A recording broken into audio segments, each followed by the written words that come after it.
Let's look at the fourth exhibit drill.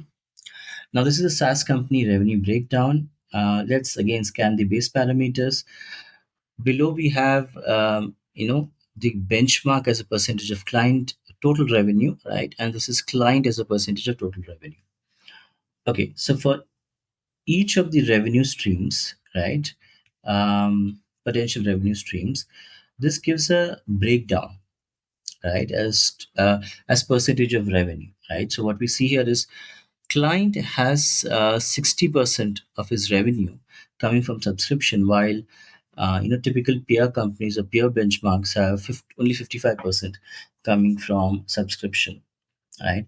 Where the client is lagging compared to the benchmark peers is in consulting services, right? We make only 12% of revenue through consulting services, while benchmark companies make around peers make around 18%, right? So this is where the client is lagging, but the client is leading in terms of subscription business, right? So that's the key insight here, right? That's the key insight that you can derive. Based on this, I mean, we could explore whether client can grow its consulting offering, right? Because if the client can grow its consulting offering, that could be a revenue lever that the client can pull in terms of increasing its revenue.